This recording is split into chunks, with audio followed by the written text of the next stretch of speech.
គ្រាន់តែមានចំណូល passive income ដែលគេហៅថាចំណូលអកម្មត្រឹមតែ $1,300 ឡើងលើក្នុងមួយខែបងប្អូនអាចដាក់ពាក្យទៅរស់នៅប្រទេស Portugal ដែលជាសហភាពអឺរ៉ុបបានហើយបាទលក្ខខណ្ឌគឺល្អមែនតើបងប្អូនគ្រាន់តែមានអាយុ18ឆ្នាំឡើងលើ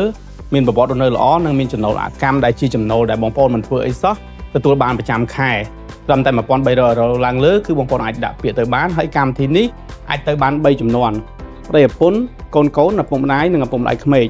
ហើយកូនគឺគាត់អាចរៀននៅប្រទេស Portugal ដែលជាប្រទេសជឿនលឿនខាងវិស័យអប់រំសុខាភិបាលនិងវិស័យទេសចរក៏ដូចជាវិស័យផ្សេងបាទចំណេញមែនតើកម្មវិធីនេះនៅពេលដែលបងប្អូន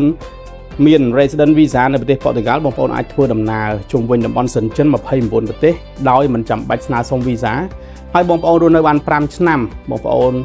បាន passport Portugal បងប្អូនអាចដើរលេងជុំវិញពិភពលោក190ប្រទេសមានអាមេរិកកាណាដាអូស្ត្រាលីញូហ្សេឡង់ដោយមិនចាំបាច់ស្នើសុំទិដ្ឋាការដូចគ្នាបាទនេះជាសេរីភាពធ្វើដំណើរហើយបងប្អូនទទួលបានអត្ថប្រយោជន៍ច្រើនទៀតបាទសម្រាប់ព័ត៌មានបន្ថែមបងប្អូនអាចខ្ញុំសូមជម្រាបមួយទៀតតាក់ទងដំណើរការរបស់យើងគឺលឿនមែនតើត្រឹមតែ4ទៅ6ខែទេគឺយើងអាច